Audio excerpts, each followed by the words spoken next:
안녕하십니까. 청소년 상담사 1급 자격시험 대비 청소년 법과 행정 2017년도 기출문제 마지막 강의입니다. 42번에서 마지막 50번 문제까지 9문제가 되겠습니다. 이번 문제를 마지막으로 해서 여러분 교재에 있는 2017년부터 2020년까지의 문제 7, 8, 9, 10 4개년도의 문제가 끝납니다. 4개년도의 문제가 모두 합하면 100문제가 되겠네요. 그래서 100문제에 대한 분석이 끝난다라고 말씀드리겠습니다.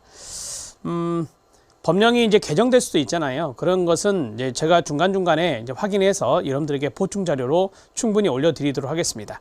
물론 시험 날까지의 현행법을 기준으로 이루어지기 때문에 시험과 좀 직결되는 부분들은 제가 좀 보았다가 만약에 그러한 자료가 있으면 올려드리도록 하겠습니다.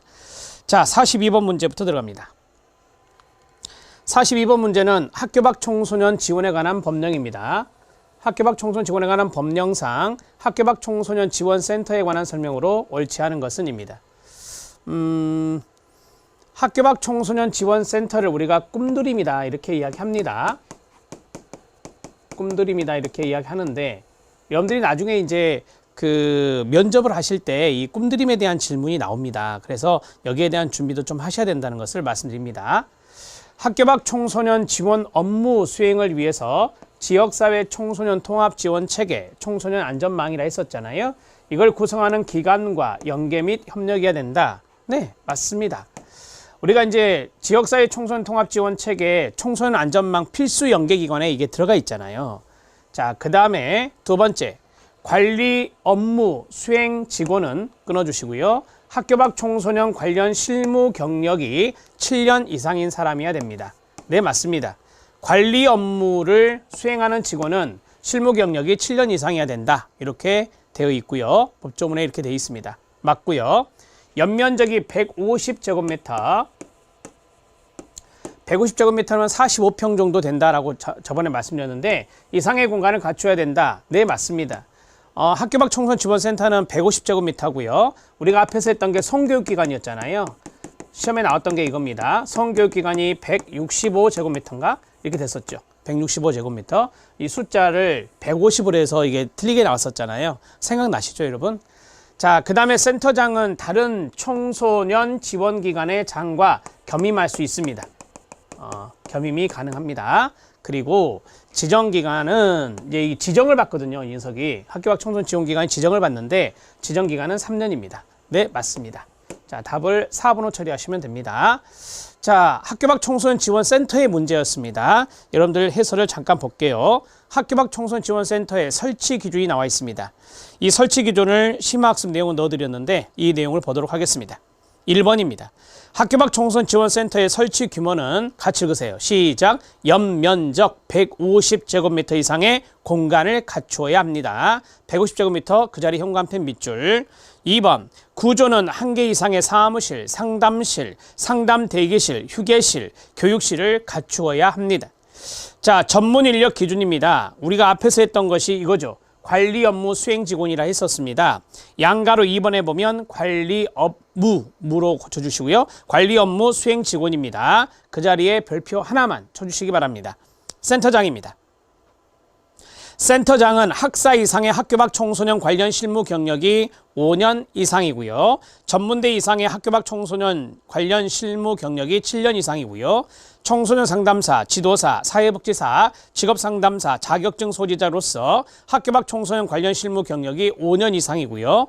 학교 밖 청소년 관련 실무 경력이 10년 이상의 사람으로 센터장은 청소년 지원을 위한 기관, 단체의 장과 겸임할 수 있습니다. 있다에 동그라미 치시면 됩니다. 없다라고 시험에 나왔었잖아요.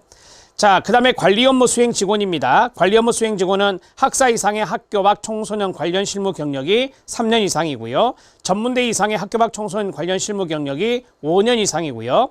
청소년 상담사, 청소년 지도사, 사회복지사, 직업상담사 자격증 소지자로서 학교 밖 청소년 관련 실무 경력이 3년 이상이고요. 그 다음에 같이 읽으세요.